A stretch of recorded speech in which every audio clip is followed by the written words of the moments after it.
difficile. Il y a des autres bien-aimés. Moi, j'ai prié pour quelqu'un qui avait le sida, mais ce sida-là n'était pas un sida normal, mais c'était un sida spirituel. Elle n'avait rien fait, la fille, mais elle avait cela. C'était à cause de son mariage.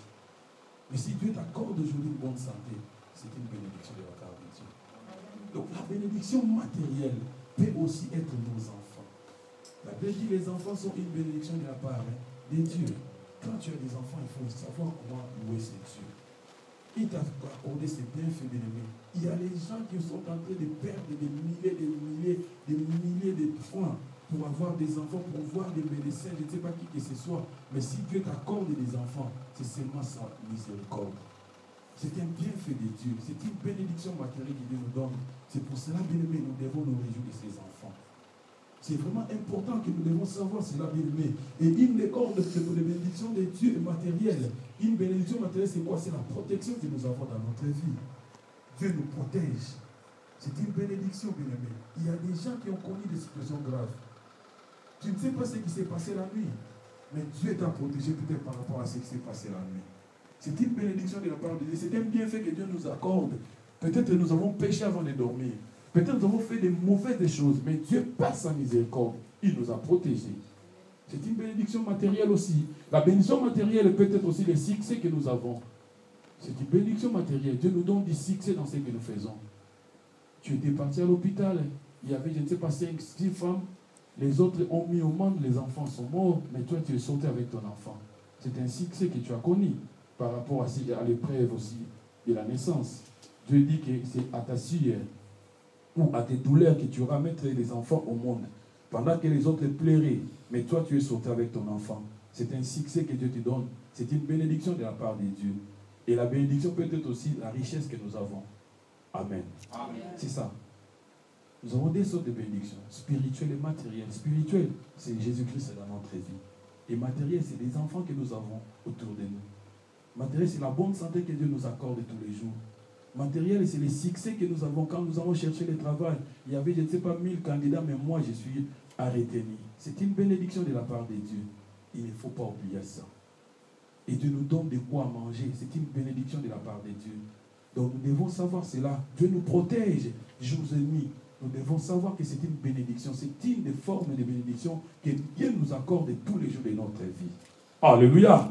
Et c'est ça ce que nous voulons parler, bien-aimés, parce que c'est vraiment très, très, très important dans la Bible. Nous sommes en train de développer sur la bénédiction. Non pas de la forme, peut-être toi tu connais, mais Dieu m'a mis à cœur de développer la bénédiction de façon que tu puisses bien comprendre de quoi s'agit-il de la bénédiction. C'est pour ça que j'explique mot par mot cette bénédiction afin que tu puisses comprendre, bien-aimés. Et dans la Bible, le mot bénédiction n'est pas beaucoup répété dans la Bible, mais le mot bénédiction dans la Bible est plus remplacé par le mot grâce.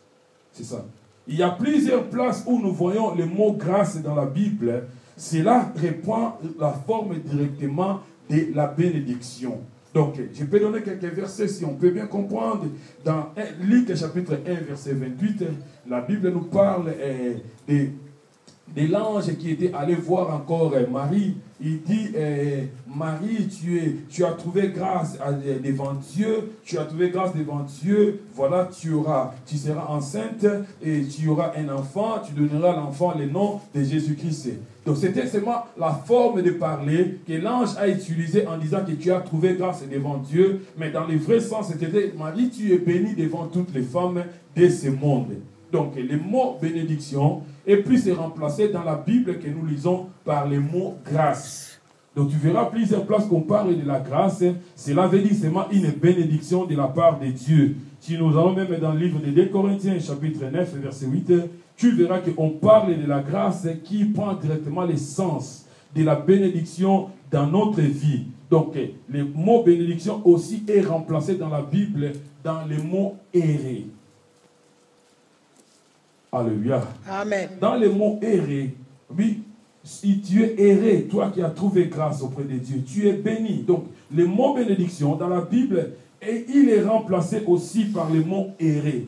Il y a plusieurs fois quand nous lisons dans la Bible, on dit errer, béni soit-il. Errer, je ne sais pas qui, ceci, errer, je ne sais pas quoi. Et cela rapporte directement au mot bénédiction. Donc, cela veut dire seulement béni soit celui-là Donc, c'est quelque chose qu'on a répété à plusieurs fois. Dans Jacques chapitre 1, verset 12, on nous parle de certains errés et qui prend directement l'essence des mots bénédiction.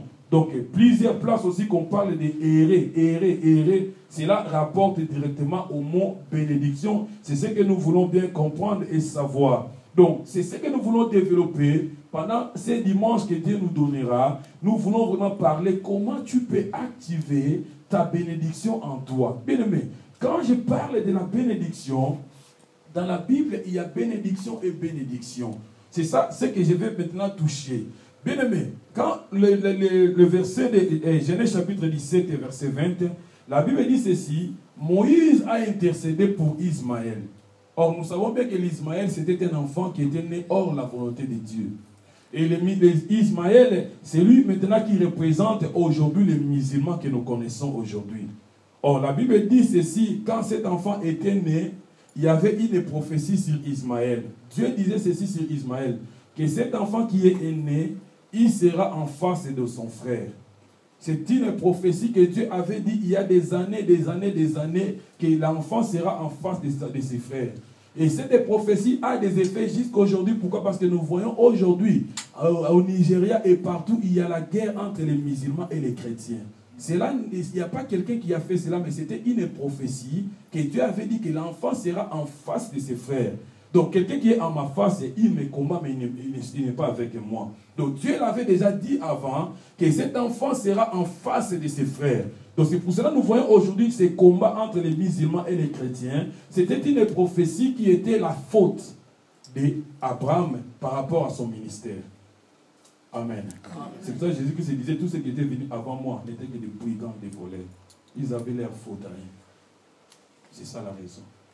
Mais malgré cela, Dieu lui avait béni. C'est pour ça que nous voyons la richesse qui est dans le monde asiatique. Dieu lui avait béni parce qu'Abraham avait demandé que Dieu puisse lui bénir. Et Dieu lui avait béni et lui avait béni richement aussi.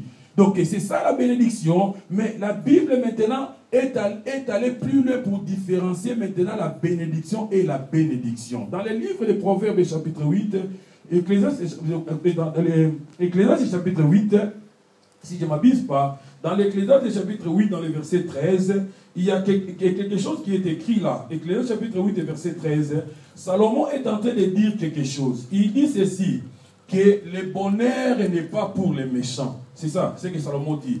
Et le livre d'Ésaïe 44 répète encore les mêmes versets en disant que le bonheur n'est pas pour les méchants. Cela veut dire quoi? Salomon est allé plus loin pour expliquer maintenant la bénédiction et la bénédiction. Voyez, la bénédiction, nous avons dit que c'était un bienfait accordé à quelqu'un. C'est ça la bénédiction comme définition dans l'ensemble. Mais c'est des bénédictions que la Bible est en train de différencier. Salomon est allé plus loin en disant que le bonheur n'est pas pour les méchants. Or, si nous voulons bien regarder ceux qui sont riches aujourd'hui, les millionnaires, les milliardaires que nous connaissons aujourd'hui, nous voulons dire qu'ils sont errés, mais ils ne sont pas dans le bonheur. Je ne sais pas si quelqu'un est avec moi. Amen. Donc, ils ne sont pas dans le bonheur parce que la Bible dit que le bonheur n'est pas pour les méchants. Cela veut dire seulement que toute personne qui n'a pas Jésus-Christ, malgré sa richesse, il ne vit pas le bonheur de toute sa richesse.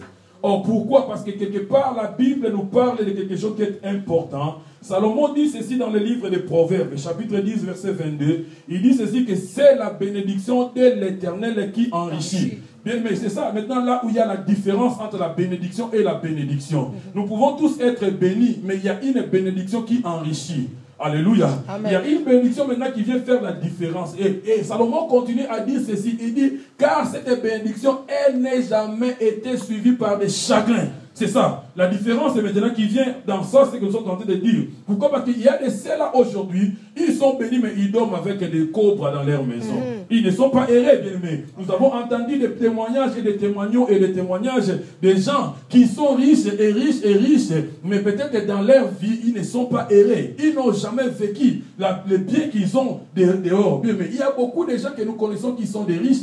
Ils sont des riches extérieurement, et intérieurement, ils sont des malheureux.